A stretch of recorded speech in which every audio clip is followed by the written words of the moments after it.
Cuts திரைப்பட குழு மற்றும் சிறப்பு விருந்தினர்கள், அப்புறம் இங்கே உட்கார்ந்துருக்க இந்த அரங்கத்தை அலங்கரிக்கும் என் பத்திரிகை நண்பர்கள் எல்லாருக்கும் மீண்டும் ஒரு வணக்கம். இந்த படத்தோட தயாரிப்பாளர், டைரக்டர் மற்றும் நடிகர் அவர் என்னோட நண்பர் ரங்கராஜ்.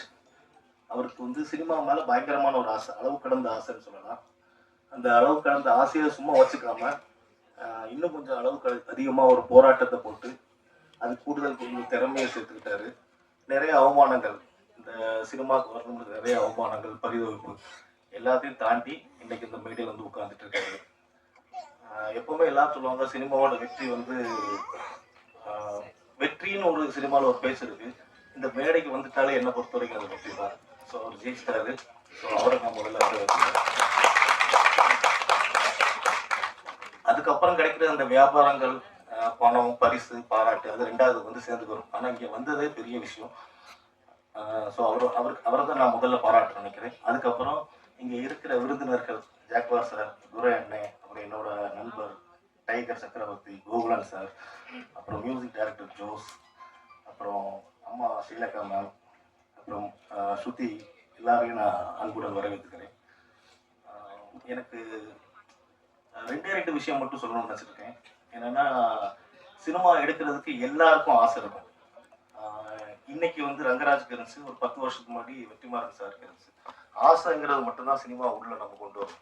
அதுக்கப்புறம் உழைப்பு, போராட்டம் எல்லாமே வேற. ஆனா அந்த ஆசையை அடைய விடாம தடுக்கிறது ஒண்ணுதான் பயம். என்னால முடியுமான்னு ஒரு பயம் வந்துச்சுன்னா யாராலையும் முன்னெடுக்க முடியாது. அந்த பயத்தை மட்டும் ஒழிக்கணும்னா அதுக்கு கொஞ்சம் அந்த பயம் ஒழியணும்னா கொஞ்சம் போராட்டம் வேணும், நம்பிக்கை வேணும். பிளஸ் நமக்குள்ளே ஒரு கேள்வி இருக்கணும், என்னால முடியுமான்னு. அந்த என்னால முடியும்னு நினைச்சிட்டோம்னா கண்டிப்பா எல்லாராலையும் சினிமா எடுக்க முடியும். இந்த மேடைக்கு வர்றது ரொம்ப கஷ்டம்னு சொல்லுவாங்க. ஆனா அந்த பயத்தை மட்டும் ஒழிச்சிட்டோம்னா ரொம்ப ஈஸி. பயப்படாம இருந்தோம்னா எல்லாரும் சினிமாவில் ஜெயிக்கலாம். இன்னொன்று என்ன சொல்றோம்னா, நான் சொல்லணும்னு ஆசைப்பட்டது என்னன்னா, இந்த மாதிரி சினிமா வரும்போது எல்லாரும் கேட்குறாங்க எதுக்கு இந்த மாதிரி ஒரு படத்தை எடுக்கணும்னு. ஸோ சினிமா எடுக்கிறது எல்லாருக்கும் ஒரே ஒரு கேள்வி இருக்கு, ஏன் இந்த மாதிரி ஒரு சினிமா எடுக்கணும். எல்லாருக்கும் ஒரு நடிகர் அல்லது நான் ஒரு வெற்றி படத்தை தான் எடுக்கணும்னு ஆசை, எங்களுக்கும் அதுதான். ஆனால் நாங்கள் இந்த மாதிரி கஷ்டப்பட்டு எடுக்கும்போது அந்த ஒரு கேள்வி வருது. இந்த கேள்வியை உடைக்கணும்னா இதுக்கு ஒரே ஒரு வழி, இந்த படத்தோட வெற்றி தான். இந்த படம் இல்லை, இது மாதிரி ஒரு 100 நல்ல சினிமாக்கள் வரணும். அது எங்களுக்கு நம்பிக்கை இருக்கு. அந்த நம்பிக்கைக்கு முழு காரணம் நீங்க மட்டும்தான். இந்த பத்திரிகை நண்பர்கள் இந்த படத்தை கண்டிப்பா இந்த ட்ரெய்லர் பார்த்துருப்பீங்க. உங்களுக்கு கண்டிப்பா ட்ரெய்லர் பாட்டில் ஒரு நல்ல எண்ணம் உங்களுக்கு வந்திருக்கும். பிளஸ் இப்போ நாங்கள் எல்லாம் பேச போற அந்த விருந்தினர்களோட பாராட்டு இந்த படத்தை கொண்டு போக வேண்டிய இடத்துக்கு கொண்டு போக நம்புறேன். ரொம்ப நன்றி. Thank you sir. இந்த படத்துடைய ஒன் ஆஃப் த பில்லரா சிவானி சேந்தர் சார் இருக்காரு. அண்ட் அடுத்ததா இந்த மேடையில பேசுவதற்காக film and television producers guild of south இந்தியாவுடைய தலைவர் திரு ஜாக்வார் தங்கம் அவர்களை அன்புடன் அழைக்கிறோம்.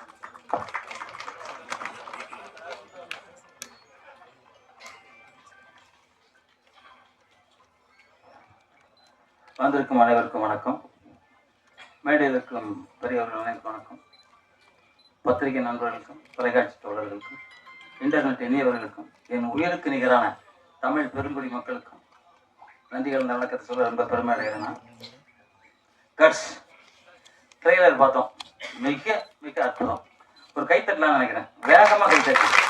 ஏன்னா உடம்புக்கும் நல்லது, உள்ளத்துக்கும் நல்லது, ஹார்ட்டுக்கும் நல்லது. ஒரு மிகப்பெரிய ஆக்ஷன் ஹீரோவை நம்ம பார்க்குறோம். ஆனால் அவர் பார்த்தா சாந்தமாக இருக்காரு. பார்த்தா அந்த வாயில் அருவாளை கட்டிட்டு வேட்டியை தூக்கிட்டு திரும்பின ஒரு ஸ்டைல் சூப்பர், பிரமாதமாக பண்ணியிருக்காரு. அவரே டைரக்டரு, அவரே தயாரிப்பாளர், மிக மிக அற்புதமாக பண்ணியிருக்காரு. அப்புறம் இஸ்மாயில் அவர்கள் வருஷத்தில் ஒரு 2 படம் ரிலீஸ் பண்ணுவார். அவர் மேடையில் உட்காந்துருக்காரு. எங்கள் கில்டு செக்ரட்டரி துரை அவர்கள் மற்றும் மேடையில் இருக்க அனைத்து பெரியர்களும், எங்கள் அன்பு சகோதரி ஸ்ரீலகா மேடம், சகோதரர் அவர்கள் அனைவருக்கும் வாழ்த்துக்கள் சொல்லிக்கிறேன். ஏன்னா இந்த மாதிரி படம் பத்திரிகை தான் நீங்கள் இந்த படத்தை பெருசாக கொண்டு போகணும். நிச்சயமாக உங்களால் மட்டும் தான் முடியும். ஏன்னா இன்னைக்கு இந்த இடத்துல இவ்வளோ கூட்டம் வந்திருக்க காரணமே ரொம்ப சந்தோஷமா இருக்கு. என்ன அழைத்தது ஸ்ரீமதினு ஒருத்தவங்க, அவங்க தான் கூப்பிட்டுருந்தாங்க, எங்கள் ஊருக்காரவங்க. என் கூட வந்திருக்க ஜெனிபர், என் படம் ஜாகுவாரில் சிலம்பை பேராங்க நடிக்கிற அவங்களும் என் கூட வந்திருக்காங்க. அவங்களுக்கு வாழ்த்து. வருங்காலைக்கு அவங்களுக்கு வாழ்த்து மிரட்டலாக இருக்கும். ஸோ அது மாதிரி பண்ணியிருக்காங்க. இந்த படத்தில் அத்தனை பேருமே நல்லா பண்ணியிருக்காங்க. ஹீரோயின் நல்லா பண்ணியிருக்காங்க. பிரகாஷ் ஃபைட் மாஸ்டர் என்னோட அன்பு சகோதரன், அவர் பண்ணியிருக்காரு, ரொம்ப அற்புதமாக பண்ணியிருக்காரு. டான்ஸ் மூமெண்ட் நல்லா இருந்துச்சு, டயலாக் நல்லா இருந்துச்சு, பாடல் நல்லா இருந்துச்சு, எடிட்டிங் நல்லா இருந்துச்சு, கேமரா நல்லா இருந்துச்சு. டோட்டலாக அந்த படம் கட்ஸ் அப்படிங்கிறதுக்கு ஒரு சரியான கட்ஸ்னா என்ன அப்படின்னு நம்ம நினைச்சோம். அன்பு சகோதரி சொன்னாங்க கட்ஸ் அப்படின்னா என்னன்னு சொன்னாங்க. கட்ஸு அப்படின்னா எல்லாம் எது வேணாலும் எடுத்துக்கலாம். போலித்தனமான கட்ஸ் இருக்கு, நியாயமான கட்ஸ் இருக்கு. இந்த படம் வந்து நியாயமான கட்ஸ். ஏன்னா அந்த மாதிரி ஒரு ஆக்ரோஷமான படம் ரொம்ப நாளாச்சு நம்ம திரையில பார்த்து. ஒரு புதுமுக ஹீரோ இந்த அளவுக்கு பிரமாதமா பண்ணியிருக்காருன்னு போது அவருக்கு பாராட்டணும். அதே மாதிரி ஹீரோயினி மேடம் அவங்களுக்கும் வாழ்த்துக்கள். ரொம்ப சந்தோஷம் உங்களை பார்த்ததுல மகிழ்ச்சி. இந்த படம் மிக மிக பிரமாதமாக வெற்றி பெறணும் அப்படிங்கிற மனமாற வேண்டுறேன். வேண்டிக்கிட்டே எப்போதும் சொல்ல மாட்டான். எல்லாம் வந்து புரட்சி தலைவர் எம்ஜிஆர் நம்ம படம் பார்த்தோம். அவர் பெரியவங்களை மதிக்கணும், தாய் தந்தையை மதிக்கணும் அப்படின்னு சொல்லி கொடுத்தாரு. அதே மாதிரி நீங்கள் எல்லாரும் தாய் தந்தையை மதிங்க. வாழ்க்கையில் ஜெயிக்கணும்னா அம்மா அப்பா மதிக்கணும். பெரியவங்களை மதித்தா மட்டும்தான் வாழ்க்கையில் ஜெயிக்க முடியும். அதே மாதிரி உலகத்திலே இந்தியனா பிறகு தான் பெரிய விஷயம். தமிழனா பிறகு அதை விட பெரிய விஷயம். இன்னைக்கு சித்தர் பெருமான்கள் பிறந்தது தமிழ்நாட்டில், சித்தர் வைத்தியம் பிறந்தது தமிழ்நாட்டில், வர்மக்கலை பிறந்தது தமிழ்நாட்டில். ஏன் உலகமெங்கும் சுத்தாலும் மாடு அம்மானி மட்டும் தான் சொல்லுது. இப்போ அமெரிக்காவில் ஒரு குழந்தை பிறக்கும் வெளியே வரும்போது அம்மானி சொல்லிட்டு வந்துச்சு. ஆக நம்ம தமிழ் மொழி தான் உலகத்திலே சிறந்த மொழி. அந்த தமிழ் வாழ்க, தமிழ் வெல்க, தமிழ் வெந்தே தீர்வார். நன்றி, ஜெய்ஹிந்த். இந்த படக்குழுவை வாழ்த்தி பேசுறதே அதை கூப்பிட்டுருக்காங்க. உண்மையிலேயே படக்குழுவை வாழ்த்துறதுக்கு நான் வரவில்லை. ஏன்னா இந்த படக்குழுவிலேருந்து நானும் ஒருத்தர் தான். இந்த படக்குழுவை விட்டு வெளியில போகல. நான் இந்த படத்தின் இயக்குனர், தயாரிப்பாளர், ஹீரோ எல்லாமே எனக்கு வந்து ஒரு தம்பி முறையில தான். அந்த அளவுக்கு அவர் கூட நான் ஒரு ஐக்கியமாக எல்லாத்துலேயும் அவரோட இருந்துட்டு இருக்கேன். இருந்தாலும் தான் பெற்ற பிள்ளை நல்லா இருக்கணும் அப்படின்னு தான் எல்லாருமே நினைப்பாங்க. அந்த முறையில இந்த இயக்குனர், எனது அன்பு தம்பி திரு ரங்கராஜ், OPRP பிலிம்ஸுடைய தயாரிப்பாளர், இந்த படத்தின் இயக்குனர், இந்த படத்தின் ஹீரோ, இவர் நல்லா வரணும். இதுதான் ஃபர்ஸ்ட் படம் அவருக்கு. மேலும் மேலும் அவருக்கு சிறப்பாக வரணும், ஒரு நல்ல எதிர்காலம் வேணும் அப்படிங்கிறது இந்த படத்தை பார்த்தாலே தெரியுது. ஏன்னா ட்ரெய்லர் பார்க்கும்போது அந்த கெட்ஸ் அப்படிங்கிற டைட்டிலுக்கு என்ன உண்டோ அது அத்தனையும் அந்த படத்தில் வச்சிருக்காரு. நிச்சயமா அந்த படம் வெற்றி அடையும். அதாவது ஒரு படம் எடுக்கிறது மட்டும் பெருசு இல்லை. இந்த படத்துக்கு அப்புறம், அதாவது இதெல்லாம் முடிஞ்சதுக்கு அப்புறம் இதுக்கு பின்னாடி தான் நிறைய வேலைகள் இருக்கு. அதாவது ஒரு புறநானூற்று பாடல்ல சொல்லுவாங்க, ஈன்று புறந்தறுதல் என் தலை கடனே, சான்றோடு ஆக்குதல் தந்தைக்கு கடனே, வேல்வெடுத்து கொடுத்தல் கொள்ளருக்கு கடனே. அந்த மாதிரி இந்த டைரக்டர் வந்து இந்த படத்தை வந்து வெளியில கொண்டு வரது என்ன செஞ்சுட்டாரு. இனிமேல் வந்து இந்த படம் வந்து நல்லபடியா தியேட்டர்ல ஓடி அவருக்கு நல்ல அதாவது வருவாயும் தேடித்தரணும், அவருக்கு புகழையும் தேடித்தரணும். அந்த புகழ் வருவாய் ரெண்டுமே தேடித்தரது வந்து நம்ம தான் தேடித்தரணும். அவரை சான்றோடு ஆக்க வேண்டியது நம்மளுடைய முதல் கடமை. நிச்சயம் நீங்க எல்லாம் அதுக்கு ஒத்துழைப்பீங்க. ஏன்னா இங்க ஊடக நண்பர்கள் வந்திருக்கீங்க, பத்திரிகையாளர் வந்திருக்கீங்க, எல்லாருமே எல்லாம் அவருக்கு ஒத்துழைப்பு கொடுக்கணும். அதாவது ரிவ்யூ வைஸ் இந்த படத்தையும் நீங்க நல்லதுதான் கொடுப்பீங்க. அதே மாதிரி எல்லாரும் பப்ளிக் எல்லாமே தியேட்டர்ல போய் இந்த படத்தை பார்த்து நல்ல வருவாய் ஈட்டி தரணும். மேற்கொண்டு இந்த மாதிரி படங்கள் நிறைய செய்யணும். வந்து நம்ம பல ஆண்டு காலமா டிவில படங்கள்ல வந்து பார்த்துட்டு வரோம், நம்ம அப்பா அம்மா காலத்துல இருந்து. ஆனா நம்ம பார்த்தா கூட அவங்கள வந்து ஒரு கதாநாயகியா ஒரு ஒரு ஓகே இந்த ஹீரோயின்ல இந்த படம் பண்ணிருக்காங்க அப்படிலாம் தோணாது. என்ன தோணும்னா என்ன கேரக்டரா அவங்க இருக்காங்களோ அந்த கேரக்டரா மட்டும்தான் தோணும். ஏன்னா அந்த அளவுக்கு மேமுடைய பர்ஃபார்மன்ஸ், அந்த அளவுக்கு ஒரு இன்வால்வ்மெண்ட் இருக்கும். இப்போ படங்கள் தாண்டி சீரியல்ல பாத்தீங்கன்னா ஒவ்வொரு நாளும் நம்மளோட இணைந்து அவங்க வாழ்ந்துட்டு இருக்காங்க அப்படின்னே சொல்லலாம். ஸோ ஸ்ரீலேகா மேம் சில வார்த்தைகளை பேசுமாறு அன்புடன் கேட்டுக்கொள்கிறோம்.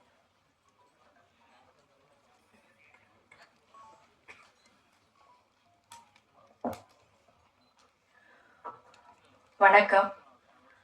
மேடையில் அமர்ந்திருக்கவர்களுக்கும் பத்திரிகை சகோதர சகோதரிகளுக்கும் என்னுடைய வணக்கத்தை தெரிவிச்சுக்கிறேன். நிறைய பேர், அதாவது எனக்கு முன்னாடி பெரியவங்க எல்லாம் நிறைய வகுத்த பாதையில தான் நான் இந்த நிமிஷம் வரைக்கும் அவங்க சொன்ன ஒரு அறிவுறுத்தலின்படி தான் நான் வந்துகிட்டு இருக்கேன். அதனால அவங்க எனக்கு சொல்லி கொடுத்தது வந்து, இப்ப சகோதரி சொன்னாங்க எந்த கேரக்டரா இருந்தாலும் அந்த கேரக்டர்ல இருக்கேன்னு. அவங்க சொல்லி கொடுத்தது தான், அதை மைண்ட்ல இன்னமும் வச்சுக்கிட்டு அது என்ன ரோல் பண்ணாலும் அந்த மாதிரி வாழணுன்றது என்னுடைய மைண்ட்ல இருக்கு. எத்தனை வருஷம் இருக்கிறோங்கிறது முக்கியம் இல்லை, எல்லாரோட எப்படி இருக்கோங்கிறது தான் முக்கியம். ஸோ அதனால எனக்கு சகோதர சகோதரிகள் உங்க எல்லாரையும் பார்க்கும்போது ரொம்ப சந்தோஷமா இருக்கு. நான் அந்த ட்ரெய்லரை பார்க்கல, ஏன்னா திருவேற்காடுல இருந்து ஷூட்டிங் முடிச்சுட்டு வரும்போது கொஞ்சம் லேட் ஆயிடுச்சு. ஸோ அதுக்காக மன்னிப்பு கேட்டுக்கிறேன் உங்க எல்லார்கிட்டையும். அதனால ட்ரெய்லரை பத்தி பேசுறதுக்கு தெரியல எனக்கு, ஏன்னா பார்த்தாதான் நான் சொல்ல முடியும். ஆனா தம்பி, அதாவது ரங்கராஜ் தம்பி என்னுடைய மகனா நடிச்சிருக்காரு. உண்மையிலேயே சொல்லணும்னா இந்த மாதிரி புதுசா வர்றவங்களுக்கெல்லாம் நீங்க நிச்சயமா வந்து நிறைய ஆதரவு கொடுப்பீங்க, வரவேற்பீங்க. உங்களால முடிஞ்ச அளவுக்கு நீங்க வந்து முன்னேற்றத்தை கொடுப்பீங்கன்ற நம்பிக்கை எனக்கு இருக்கு. ஏன்னா கொஞ்சம் நஞ்சம் இல்லைங்க அவர் கஷ்டப்பட்டது. ஏமாற்றங்கள் நிறைய ஏமாத்திட்டு ஓடினவங்கள தான் வந்து நான் பார்த்துருக்கேன். முதல் நாள் ஷூட் போவேன், அடுத்த நாள் போனா அந்த இயக்குனர் இருக்க மாட்டாரு. என்ன தம்பி என்ன இல்லம்மா அது. ஆனா யார் மேலேயும் வந்து அவர் குத்தம் சொல்ல மாட்டாரு. அதுதான் இல்லம்மா இந்த மாதிரி கிளம்பிட்டாங்கம்மா அவ்வளவுதான் அப்படின்னுவாரு. அப்ப நான் சொல்ல நீங்க வருத்தப்படாதீங்க, ஒருவேளை கதாநாயகன் ப்ரொடியூசர் இல்லாம இயக்குனர்ன்ற பேரும் உங்களுக்கு வரணுங்கிறதுக்காக தான் கடவுள் வந்து இந்த மாதிரி அமைச்சு கொடுத்துருக்காரு. அதனால நீங்க கடவுளுக்கு நன்றி தான் சொல்லணும். உங்களை விட்டுட்டு போனவங்களுக்கு நீங்க தேங்க்ஸ் சொல்லுங்க. அதுதான் வந்து சிறப்பு. இல்லைன்னா இந்த இயக்குனருங்கிற அந்த ஒரு பேர் வந்திருக்காது தம்பிக்கு. ஸோ அதனால அப்புறம் என்ன புக் பண்ணும்போது கேட்டிருந்தாங்க இந்த மாதிரி. நான் சொன்னேன் யார் நடிக்கிறாங்க அப்படின்னு. புதுசுமா, அவர் தான் ப்ரொடியூசர், அவர் தான் வந்து ஹீரோ அப்படின்னாங்க. சரி ஓகே, ஏன்னா நானும் ஒரு காலத்தில் அப்படிதான் புதுசா வந்தேன். ஸோ அதனால புதுசா நடிக்கிறவங்க கூட எல்லாம் வந்து நடிக்கக்கூடாது, அவங்க எப்படி அப்படிலாம் கிடையாது. என்னோட எண்ணம் அப்படியே கிடையாது. அவங்க எப்படி பண்றாங்க, ஏதோ எனக்கு தெரிஞ்சு எனக்கு பெரியவங்க சொல்லி கொடுத்ததை என்னால் முடிஞ்சது ஏதாவது ஒரு சில வார்த்தைகள் அவங்களுக்கு சொல்லலாம் அவங்களுடைய முன்னேற்றத்துக்கு அப்படின்னு நினைச்சுதான் நான் போனேன். ஆனா ஃபர்ஸ்ட் டே போகும்போதே பொன்னேரியில வந்து ராத்திரி ஷூட். நான் மேக்சிமம் ராத்திரி ஷூட்ல எல்லாம் வந்து நான் ஒர்க் பண்றது இல்லை. ஏன்னா வந்து ரொம்ப லேட் நைட் ஆயிடுச்சுன்னா எனக்கு முடியல. ஸோ அதனால என்ன பண்ணேன்னா, இல்லை அன்னைக்கு புக் பண்ணும்போது என்ன சொன்னாங்கன்னா, இது வந்து லேட் நைட்டு தான்மா, 2 to 2 போறாங்க அப்படின்னாங்க. சரி ஓகே வரேன். ஏன்னா படம், அதுவும் ஹீரோக்கு மதர் ரோலு, புதுசா வரக்கூடிய ஒருத்தர், அவரால் நம்மளால முடிஞ்ச அளவுக்கு அவருக்கு வந்து நம்ம ஹெல்ப் பண்ணலாம் அப்படின்னு சொல்லிட்டு போனேன். போனோடனே பார்த்தா மழையில நனைகிற சீனு. எப்போ ராத்திரி 12:30 மணிக்கு. எனக்கு அந்த மழையில நனைகிற சீன் சொல்லவே இல்லை எனக்கு. ஏன்னா மழையில நனைகிற சீனுன்னு சொன்னா அதுக்கு தகுந்த மாதிரி நமக்கு தேவைகள் என்னென்னமோ அந்த ட்ரெஸ் அதெல்லாம் எடுத்துட்டு போலாம். ஒண்ணுமே சொல்லலை. என்னப்பா மழையில என்ன, ஐயோ அம்மா உங்களுக்கு சொல்லலையாம்மா அவங்க, ஐயோ சாரிம்மா அத்தனை சாரி.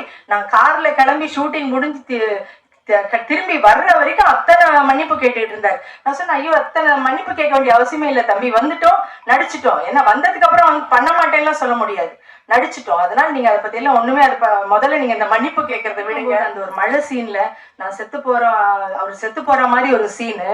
அதுல பாத்தீங்கன்னா உண்மையிலேயே நான் வந்து ஒரு புதுசா வந்த ஆர்டிஸ்ட் மாதிரி எனக்கு தெரியல.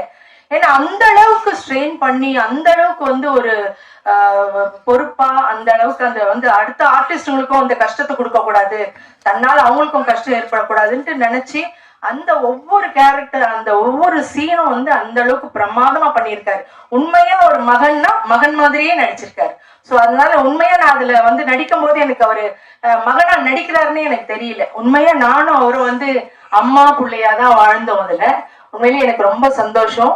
அதனால அவருடைய எனக்கு டைட்டில் வந்து முந்தா நேரத்து தான் வந்து தானு அண்ணா தான் வந்து டைட்டில் வந்து ஓபன் பண்ணாரு. அப்போ நான் படம் அப்பதான் எனக்கு டைட்டிலே தெரியும். ஏன்னா டைட்டில் யாருக்குமே தெரியாது. அப்ப டைட்டில் பார்த்த உடனே தம்பி வந்து எனக்கு அனுப்பிச்சிருந்தாரு வாட்ஸ்அப்ல, அம்மா இது மாதிரிதான் டைட்டில் அப்படின்னு சொல்லிட்டு. பார்த்தா கட்ஸ். அந்த டைட்டிலுக்கு ரொம்ப பொருத்தமான ஒரு ஆசாமி யாருன்னா ரங்கராஜ் தான். அதுல எந்த விதமான மாற்று கருத்துமே கிடையாது.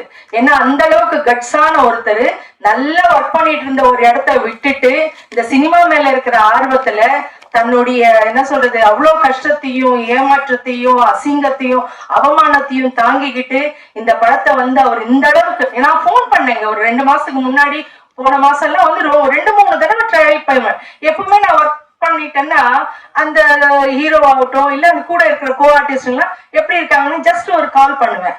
தம்பிக்கு 2 மாசமா போன் பண்றேன், போனே எடுக்கல. எனக்கு ஏன் தம்பி எடுக்க மாட்டேங்கிறாரு, என்ன எம்எல்ஏ ஏதாவது வருத்தமா கோவமா, என்னாச்சு, என்ன படம் ரிலீஸ் பண்ண முடியலையா, ஏன் எதுக்குன்னு மண்டைய போட்டு பிச்சுக்கிறேன். அதுக்கப்புறம் வந்து தம்பி வந்து அன்னைக்கு போன் பண்ணி இந்த மாதிரி இல்ல வந்து படம் ரிலீஸ்க்காக தான் நான் கொஞ்சம் வந்து அலைஞ்சிட்டு இருந்தேன், அதனாலதான் உங்க போன் எடுக்கல, சாரி தப்பா எடுத்துக்காதீங்கம்மா, இப்போ வந்து எல்லாத்தையும் நல்லபடியா முடிச்சுட்டேன், நாளைக்கு வந்து இந்த மாதிரி தானு அண்ணன் கிட்ட போயிட்டு டைட்டில் வைக்கிறோம் அப்படின்னோடனே, ஓ இதுக்காக தானப்பா, நீ அதெல்லாம் கவலையே படாத, நிச்சயமா ஒரே ஒரு விஷயம்ப்பா, நம்ம இந்த இடத்துல வந்து சாதிக்கணுங்கிற விஷயம் இருந்தா தான் கடவுள் வந்து நம்மளை இங்க கூட்டிட்டு வருவாரு. இல்லைன்னா வேற ஏதாவது நீ ஒர்க் பண்ற இடத்துலயே ஒர்க் பண்ணிட்டு அங்கேயே ஹாயா இருந்திருக்கலாமே, இங்க வர வேண்டிய அவசியமே இல்லையே. அதனால நிச்சயமா உன்னுடைய அந்த டெடிகேஷனுக்கு, அந்த சின்சியர் ஒர்க்குக்கு, நீ அந்த தொழில் மேல வச்சிருக்கிற பக்திக்கு கண்டிப்பா நீ நிச்சயமா நல்லா வருவ அப்படின்னு சொன்னேன். அதுக்கு தகுந்த மாதிரி அந்த பேரும் அவருக்கு ரொம்ப சூட்டபிளான ஒரு நேம், கட்ஸ். உண்மையிலேயே அவர் ரொம்ப கட்ஸானவர் தான். அதனால நீங்க எல்லாரும் சேர்ந்து உங்க வீட்டு பிள்ளையா நினைச்சு அந்த பிள்ளைய நிச்சயமா நீங்க, உங்களுடைய எழுத்து உங்க கையில தான் இருக்கு எல்லாமே.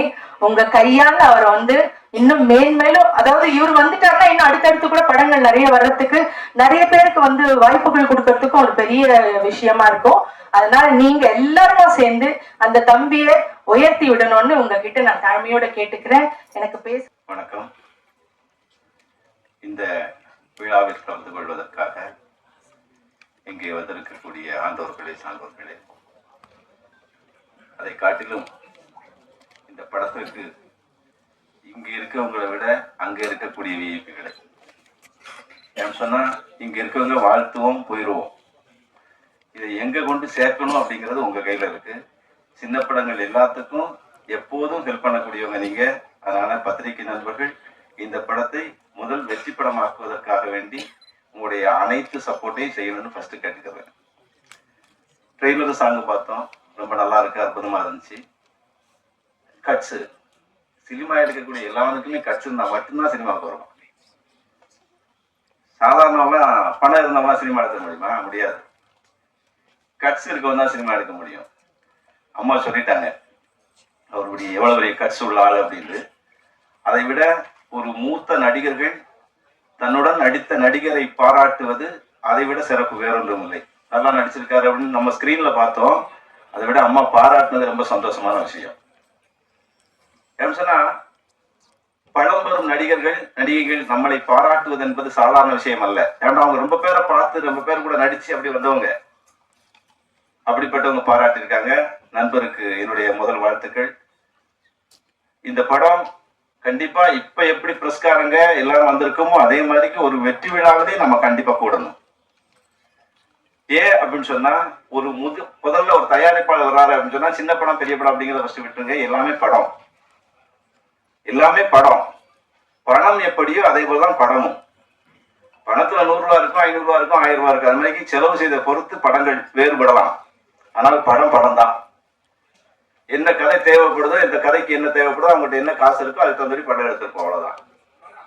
ஆனால் இந்த பெரிய படத்தை காட்டிலும் சின்ன படங்கள் வெற்றி பெறுகின்ற போது அந்த தயாரிப்பாளர் அடுத்தடுத்து படம் எடுக்கிறதுக்கு வாய்ப்புகள் வந்தது. ஆனால் இங்க எப்படி வர்றோமோ அதே மாதிரி திருப்பி படம் எடுக்கிறாங்கன்னு சொன்னா அது குறைஞ்சு போச்சு.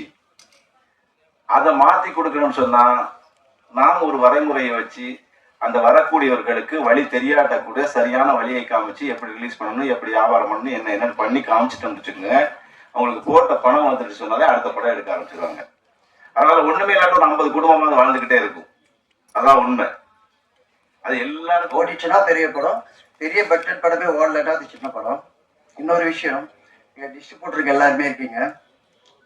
முதல் காலை ஷோ இந்த 9 மணிக்கு இந்த படங்களை கொடுக்கறது கொஞ்சம் உஷாரா பாருங்க. 12, 1 மணி ஷோல ஸ்கிரீனிங் கொடுங்க. ரெண்டாவது 10 டிக்கெட் 20 10 டிக்கெட் எடுத்தாலே இப்ப தியேட்டருங்கள்ல வந்து இந்த படத்தை போட மாட்டேன்றாங்க. அதை கொஞ்சம் கண்டினியூ பண்ணுங்க.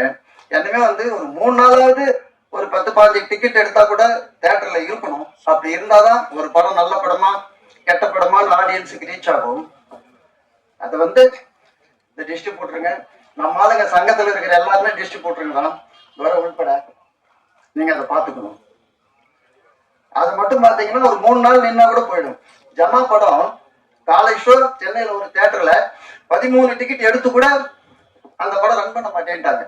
நாங்க எவ்வளவு சொல்றோம் அது நல்ல படங்க, கூட வேணா ஒரு 5 டிக்கெட் எடுக்கிறோம்னு, கடைசி வரைக்கும் ஒத்துக்கவே இல்லை. அப்புறம் அந்த படம் நல்லா போச்சு. அதனால தான் கிட்ட சொல்றேன். நன்றி, வணக்கம். Thank you so much sir. So tiger அப்படின்னாலே ஒரு கம்பீரமான ஒரு விலங்கு. அந்த டைகருக்குண்டான அத்தனை குணங்களையுமே தனக்கே உரித்தா கொண்டிருக்கக்கூடிய டைகர் சக்கரவர்த்தி அவர்களை பேசுமாறு அன்புடன் அழைக்கிறோம். இந்த படத்துக்கு 2 கண்ணுங்க, ஒன்னு டைகர் சார், இன்னொன்னு சிவானி சார். வந்து இப்போ பேசுறாங்க. அனைவருக்கும் வணக்கம். மேடையில் அமர்ந்திருக்கும் அனைத்து பெரியவர்களுக்கும் நண்பர்களுக்கும் எதிரே அமைந்திருக்கும் பத்திரிகையாளர்களுக்கு என்னுடைய வணக்கத்தை தெரிவித்துக் கொள்கிறேன். ஒரு காலத்துல இயக்குநர்களுக்கு எவ்வளவு மரியாதை இருந்துன்னு உங்களுக்கு தெரியும். இன்னைக்கு இயக்குநர்கள் அந்த மரியாதை இல்லை. அந்த விஷயத்துல ஒரு படத்தை அவர் எடுத்து தயாரிச்சு அது இயக்கி நடிச்சிருக்கிறாரு. 4 கேரக்டர் நீ கண்டிப்பா போய் பார்க்கணும். தேட்டர்ல எழுது, நல்ல ரிவ்யூ எழுதுங்க. அவருக்கு என்னுடைய வாழ்த்துக்கள். இந்த மேடை நான் வேற விதத்துக்காக பயன்படுத்த நினைக்கிறேன்.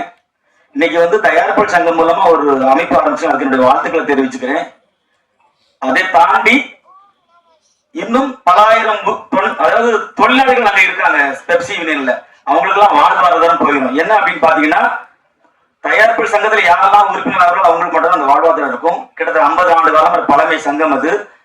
தமிழக முதல்வர் அவர்களுக்கும் இந்த சினிமாவில் தான் வந்திருக்காங்க. அவங்களுக்கும் சரி, தமிழக துணை முதல்வர் வந்து சினிமாவில் தான் வந்திருக்காங்க. இந்த தொழிலாளர்கள், அதாவது தொழிலாளி இல்லாம முதலாளியே இல்லை. நம்ம பழைய படத்தெல்லாம் பார்த்திருப்போம். ஒரு பண்ணையார் ஒருத்தர் நின்று இருப்பாரு, இந்த பக்கம் ஒரு 10 பேர் உட்கார்ந்து இருப்பாங்க, ஒருத்தர் கீழே உட்கார்ந்து இருப்பாங்க. அங்கிருந்து ஒருத்தர் நடந்து வந்துட்டே இருப்பாரு. என்ன விஷயம்னு கேட்பாரு. இல்ல தம்பி, 10 ரூபா கூலி கேட்டோம், அதனால என்ன அடிச்சுட்டாங்க அப்படிம்பாங்க. உன்னை இந்த பக்கம் பண்ணையார் என்ன சொல்லணும் அப்படின்னா, கூலிக்கார பயில்க, இவங்களுக்கு யாருக்கா 10 ரூபா கூலி கேட்கணும் அப்படின்னு ஒரு வசனம் இருக்கும். இந்த வசனத்துல வர தம்பி யாருன்னு பாத்தீங்கன்னா, எம்ஜிஆர்ல இருந்து ரஜினி அவர்கள் இருந்து கமல் ஆக்ஷன் ஹீரோ எல்லாம் ராமராஜன் அவர்களையும் அந்த தொழிலாளர்களுக்காக தான் இயங்கி இந்த திரைப்படங்கள் வந்து ஆக்ஷன் ஹீரோவா இருந்திருக்காங்க. ஆனா இன்னைக்கு ஒரு சங்கம் ஆரம்பிக்கப்படும் போது இந்த தொழிலாளர்களே கண்டிப்பா அது கேள்விக்குறியா இருக்கும். தமிழக அரசு இதுக்கு பிரச்சனையை தீர்வு காணணும். அது மட்டும் இல்லாம இந்த தொழிலாளர்களுக்கு ஏதாவது ஒரு நல உதவியே அந்த பிரச்சனை தீர்வு. ஏன்னா நீங்க வந்து பாருங்க, ஒரு ரஜினிகாந்த் அவர்களின் படம் வருதுன்னா ரசிகர்கள் முக்கியமா சந்தோஷப்பட மாட்டான். அந்த யூனியன்ல இருக்கிற பெப்சி யூனியன்ல இருக்கிறோம் சந்தோஷப்படுவாங்க. என்ன காரணம் அப்படின்னா, 50 நாள் 100 நாள் அந்த வேலை இருக்கும். இப்ப விஜய் அவர்கள் வந்து நடிக்கிறதை விட்டுக்கிட்டு அரசியல் போயிட்டாங்க. அதனால எவ்வளவு அந்த சங்கத்தை நம்பி இருக்கிற தொழிலாளர்கள் பாதிக்கிறாங்க. தயவு செய்து இதை நீங்க தமிழக முதல்வருக்கு எடுத்துக்கொண்டு அந்த தொழிலாளர்களுக்காக ஒரு கொஞ்சம் குரல் கொடுக்கணும். மேலும் வந்து அம்மா அவர்கள் சொன்னாங்க புதியவர்கள் தான் வரணும் அப்படிங்கிறதுக்காக. நாங்களும் தான் காலம் கட்டது. ஒரு பழமொழி சொல்லுவாங்க, கிழவன் எப்ப சாகுவான் தின்ன காலியான ஒண்ணி இளைஞர். நாங்க இளைஞர் ஒரு பட்டாளமே இருக்கு. ஒரு கனவு கோட்டையை கட்டிட்டு இளைஞர்கள் இருக்கும். ஒவ்வொரு சங்கங்களும் சரி, ஒவ்வொரு தலைமுறையும் சரி. பாருங்களேன், பாகவதர் ஒரு நடிகன் இருந்தாரு, அவர் இடம் விட்டு எம்ஜிஆர் வந்தாரு. எம்ஜிஆர் ஒரு நடிகன் இருந்தார், அவர் இடம் விட்டு வந்து ரஜினி வந்தாரு. இப்ப இடங்கள் விடவே இல்லை. நிறைய இளைஞர்கள் தங்களோட திறமையை வச்சு இந்த சினிமால வந்து ஜெயிக்கொண்டு வராங்க. அவங்க வழி விடுங்க. அது நடிக்கிறதுக்கு மட்டும் இல்ல, ஒளிப்பதிவு, இசையமைப்பு எல்லா விஷயத்தையும் சங்கங்கள் இப்ப நிறைய சங்கங்கள் பிரச்சனையிலேயே ஓடிட்டு இருக்கு. ஐயா, எல்லாருக்கும் கை கொடுத்து தூக்கத்துக்கு ஆள் இருக்கு. ஏவிஎம் நிறுவனம், நீங்க பல நிறுவனங்கள் இருக்கு.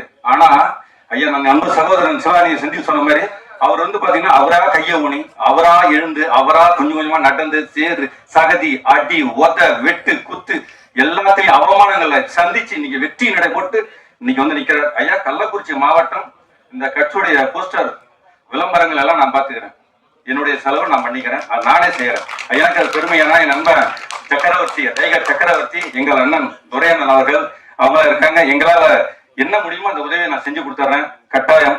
அதே மாதிரி சென்சார் போர்ட்ல அழகா படம் பிடிச்சு காட்டியிருந்தார். அந்த பாட்டு சீன்ல அந்த யானை வந்தது, அது ஒரிஜினல் தானங்க ஐயா? ஆமா, இந்த ஒரிஜினல் இருந்த வரைக்கும் உண்மை இருந்தது.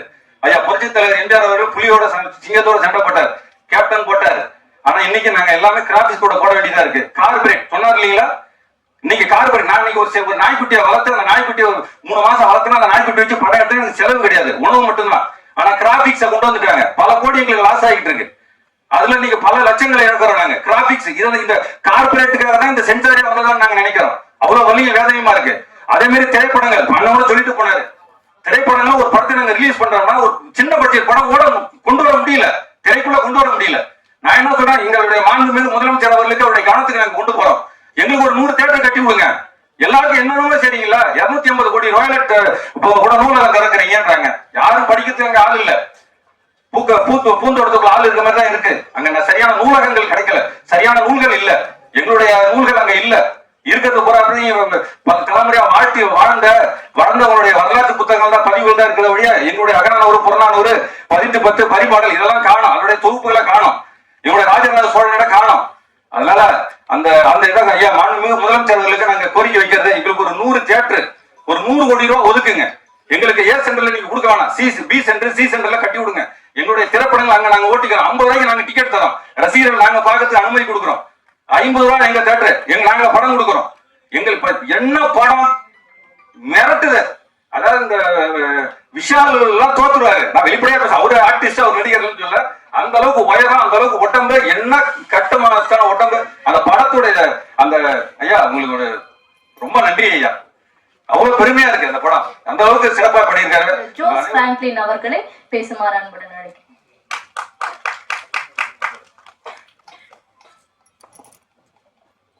எல்லாருக்கும் வணக்கம். இந்த வாய்ப்பு கொடுத்த ரங்கராஜ் சாருக்கு ஃபர்ஸ்ட் நன்றி. அண்ட் இந்த படத்துல 3 சாங்ஸ் இருக்கு. ஸோ 3 சாங்ஸுமே ரங்கராஜ் சார் தான் லிரிக்ஸ் எழுதுனது. ஸோ அதுவும் அவர் தான் பண்ணது. ஸோ அது நல்லா வந்திருக்கு.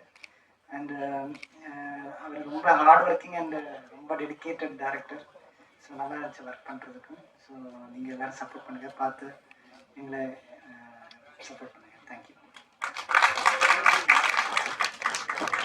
Thank you so much. நீங்க கம்மியா பேசினாலும் உங்க பாடல்கள் வந்து நிச்சயமா பேசும். வாழ்த்துக்கள். அடுத்ததாக திரு ராம்குமார் அவர்களை படக்குழுவினை பாராட்டி பேசுமாறு அன்புடன் அழைக்கிறேன்.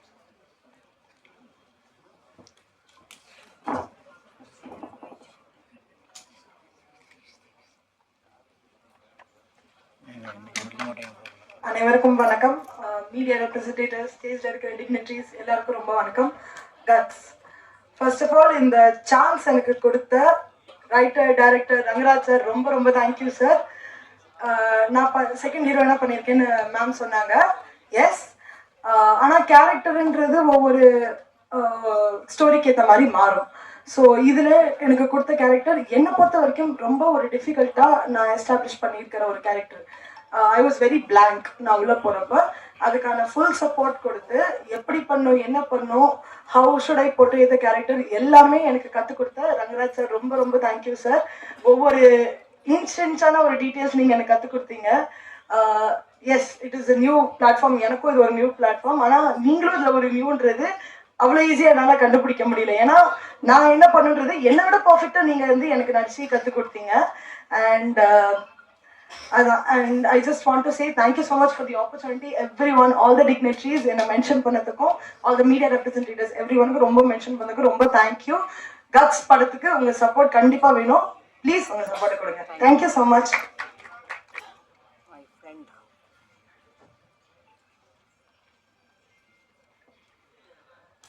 அனைவருக்கும் வணக்கம். மேடையில் அமர்ந்திருக்கும் டைரக்டர், நடிகர், தயாரிப்பாளர், சிறிது காலம் பழகினாலும் நெருங்கிய நண்பராக பழகிட்டாரு ரங்கராஜ் சார் அவர்களுக்கும் சிறப்பு விருந்தினர்கள் அவர்களுக்கும் இந்த படக்குழு மற்றும் பத்திரிகை நண்பர்கள் அனைவர்களுக்கும் வணக்கம். இந்த படத்தை பற்றி கூறணும்னா, படத்தை நான் பார்த்தேன். கடந்த ஒரு 2 வருடத்துல ஒரு 150க்கு மேலே படங்கள் பார்த்துருப்பேன். லோ பட்ஜெட் படங்களையும் பார்க்குறோம், ஹை பட்ஜெட் படத்தையும் பார்க்குறோம். மக்கள் பெரும்பாலும் பார்த்தீங்கன்னா ஹை பட்ஜெட் படத்தை தேட்டரில் போய் பார்க்குறாங்க. ரொம்ப மீடியமான படங்களை வந்து அவங்க வந்து படம் நல்லா இருக்குன்னு ஏதாவது ரிவ்யூ வந்தாலோ இல்லை தேட்டரில் அந்த படம் ஒன்றா தான் போய் பார்க்குறாங்க. ஓடிடியில் மேக்ஸிமம் எல்லா படங்களையும் பார்க்க வாய்ப்பு இருக்குது. ஆனால் நிறைய படங்கள் வர்றதில்லை. காரணம் வந்து படத்தை எடுத்துடுறாங்க, ரிலீஸ் பண்ணுறது ரொம்ப சிரமமாக இருக்குது. அது என்ன காரணங்கிறது அது சினிமா துறையில் இருக்கவங்களுக்கு தான் புரியும். இந்த படத்தை பொறுத்தவரை நான் பார்த்த ஒரு மீடியம் பட்ஜெட் படங்கள், லோ பட்ஜெட் படங்கள் ஒரு 100கணக்கான படங்கள் பார்த்துருப்பேன். அதுவும் வெறும் ஷார்ட் பீரியட் 1 or 2 இயர்ஸில். அந்த படத்தில் இந்த படம் வந்து மிக ஒரு அருமையான படமாக எடுக்கப்பட்டிருக்கு. படத்தோட ஹீரோ பார்த்தீங்கன்னா ஃபஸ்ட்டு படம் பண்ணுற மாதிரியே தெரியல, ஒரு திறமையான நடிப்பை வெளிப்படுத்தியிருக்காரு. எப்பவுமே இந்த கிரிக்கெட்டில் நல்ல பிளேயருக்கு வந்து கேப்டன்ஷிப் கொடுத்தா எப்படி கொஞ்சம் திணறுவாங்களோ, ஏன்னா ஆர்கனைஸ் பண்ணுறதுன்னு கஷ்டம், ஆர்கனைஸ் பண்ணிக்கிட்டு அவங்களே அவங்க தனிப்பட்ட பர்ஃபார்மன்ஸை கொடுக்குறதும் கஷ்டம். காரணமே வந்து என்னோட 2 மகள்கள் தான். அம்மா அப்பா இதனோட லிமிட்ட பார்த்துக்கிட்டு இருப்பேன் நினைக்கிறேன். என் பிரைட்டல் அம்மா அவர்களுக்கும் ஜாக்குவி அம்மா அவர்களுக்கும் ஐ லவ் யூடா. என் மனைவி ஜெயபாரதி அவர்களுக்கும் என் தாழ்மையான நன்றியை தெரிவித்துக் கொள்கிறேன். இவங்க தான் வந்து என்னை தூக்கி கொண்டு வந்து இந்த ஸ்டேஜில் நிப்பாட்டி இருக்கிறாங்க. நான் வந்து 25 வருஷமா சினிமாவில் போராடி இருக்கேன். எப்படியாவது நடிகராகணும், எப்படியாவது 99ல இருந்து ஸ்டார்ட் பண்ண என்னோட கனவுகளை துரத்திக்கிட்டு இருக்கேன். ஆனா எங்க போனாலும் என்னன்னா பணம்ன்ற ஒரு விஷயத்தை கேட்டு கேட்டு என்னை வந்து சாவடிச்சிட்டாங்க. ஆனா எனக்கு என்னன்னா ஒரே ஒரு விஷயம் தான், ஆனா என்னால பணம் கொடுக்க முடியும் அப்ப. ஆனா ஒரே விஷயம், நான் பணம் கொடுக்க மாட்டேன்னு தான் நான் நின்னேன். வீட்டுல கூட எல்லாம் ஒய்ஃபும் எல்லாருமே சொன்னாங்க, ஏன் கொடுத்துதான் ட்ரை பண்ணேன்னாங்க. நான் ஏன் பணம் கொடுக்கணும்? பணம் நான் ஃப்ரீயா நடிக்கிறேன், எல்லா காஸ்டியூம்ஸ் நான் வாங்கிக்கிறேன், எனக்கு செலவு பண்ண வேணாம், எல்லா சாப்பாடு செலவு நான் பாத்துக்கிறேன், நான் ஃப்ரீயா நடிச்சு தர்றேன், எனக்கு வாய்ப்பு மட்டும் கொடுத்தா போதும். யாருமே வந்து அந்த ஒரு அங்கீகாரத்தை வந்து சரியா கொடுக்கல. கூப்பிட்டு இந்த காவேரி கால் வந்து நம்ம ஏவிஆர் வரைக்கும் இது நான் சுத்தாத இடமே கிடையாது. இது கம்பெனி நண்பர்கள் யாருக்கும் கூட தெரியாது. டெய்லி ஷிஃப்ட் முடிஞ்சு சாயந்தரம் ஆச்சுன்னா கிளம்பிங்க வந்துடுவேன், வந்து நண்பர்களை பார்ப்பேன். எங்கேயுமே எனக்கு அந்த வாய்ப்புகள் கிடைக்கல. சரி, ஓகே, நானும் சுத்தி பார்த்தேன், அந்த வாய்ப்பு கிடைக்கவே இல்லை. ஒரு சூழ்நிலை மன உளைச்சல் பயங்கரமாகி போதுண்டா, ஓகே, இது மேலே வந்து நம்மளால வந்து உடம்பாலையும் என்னால் வந்து ஒர்க் பண்ண முடியல, மனசாலையும் ஒன்றும் பண்ண முடியலன்னு சொல்லிட்டு கிளம்பிடுவோம் போதுன்னு சொல்லிட்டு கம்பெனிலேருந்து விஆர்எஸ் வாங்கிட்டு வெளியே வந்துட்டேன். வந்துட்டு ஒரு சூழ்நிலை, சரி ஓகே ஊருக்கு கிளம்பலாம், எல்லா ஃபேமிலி எல்லாம் வந்து ஊரில் செட்டில் பண்ணிட்டு போகலான்னு ஒரு பிளான் பண்ணும்போது திடீர்னு ஒரு சூழ்நிலை, ஏதோ ஒரு நண்பர்கள் வராங்க, வந்துட்டு பழகுறாங்க, ஒரு ஷார்ட் ஃபிலிம் எடுக்கிறாங்க. நம்ம ஏன் ஒரு சின்ன படம் எடுக்கக்கூடாதுன்றாங்க. சரி, எவ்வளோக்கு எடுக்கலாம்? ஒரு 15 லட்சம் எடுக்கலாம். இப்போ நான் ஒரு கணக்கு பண்ணுறேன், சரி ஓகே, இப்போ 15 லட்சம் நம்ம ஃபேமிலியை வந்து ஸ்டபிள் பண்ணிடலாம், ஒன்றும் பிரச்சனை கிடையாது அப்படின்னு சொல்லிட்டு அந்த 15 லட்சத்துக்கான ப்ரொடக்ஷனை ஸ்டார்ட் பண்ணுறேன். எனக்கு ப்ரொடக்ஷனை பற்றி பெருசாக நாலேஜ் இல்லை. ஸ்டார்ட் பண்ணுறேன், ஸ்டார்ட் பண்ணி உள்ளே இறங்கிட்டேன், வெளியே வந்துட்டேன். அப்புறம் தான் அதோட வழிகள் தெரிய ஆரம்பிக்குது. 15 லட்சத்துக்குள்ள படம் பண்ண முடியாது. ஏன்னா அது காலை வச்சுட்டோம், பின் வாங்க மாட்டேன். அது என்னோட சின்ன வயசுல பழக்கம். சரிங்க, ஒவ்வொன்றா குவாலிட்டி. இந்த கலைத்தாய் அந்த யாகத்துல வந்து கலைத்தாயோட யாகத்துல எனக்கு எல்லாத்தையுமே போட்டேன். நான் வாழ்க்கையில எல்லாத்தையுமே கொடுத்துட்டேன். இந்த கொடுத்துட்டு என்ன பண்ண போறேன்னு தெரியல லைஃப்ல. அப்பயும் என் மகள்கள் வந்து, அப்பா விடுப்பா பாத்துக்கலாம், அம்மா என்னம்மா 15 லட்சம்லாம் வந்து சப்போஸ் நம்மளை ஏத்துக்கிட்டாலும் பிரச்சனை இல்லை, 15 லட்சம் படம் போடுறோம், நம்மளை ஹீரோவா ஏத்துக்கிட்டாலும் பிரச்சனை கிடையாது அப்படின்னு சொல்லிட்டு படம் ஓடல. ஓகே, 15 லட்சம் நம்ம சேஃப் அப்படின்னு. அப்புறம் ஒன்னொன்னா போட மொத்தமா போட்டு, அம்மா என்னம்மா என்னால குவாலிட்டியில காம்ப்ரமைஸ் ஆக மாட்டேன் சின்ன வயசுல இருந்து. அம்மா இல்லம்மா மொத்தமா போட்டு என்னம்மா நம்ம கிட்ட, அப்பா விடுப்பா பாத்துக்கலாம், கீழ இருந்து தானே மேல வந்தோம், நீ நில்லுப்பா, இந்த மேடையில ஒரு நாள் நீ பேசுவப்பா, அதை நாங்க பாக்கணும்ப்பா அப்படி. அம்மா திரும்பவும் சொல்றேம்மா, ஐ லவ் யூப்பா. ஏன்னா எனக்கு சினிமா பின்னாடி கிடையாது, அரசியல் பின்னாடி கிடையாது, பணம் கிடையாது. ஒரு கடைக்கோடியில கூடலூர்னு ஒரு ஊர்ல இட்லி சுட்டு வித்துக்கிட்டு இருக்கிற ஒரு அம்மாவோட பையன் தான். அவன் இன்னைக்கு வந்து ஒரு நடிகனா நிக்கிறன்றது என்னால நம்பவே முடியல.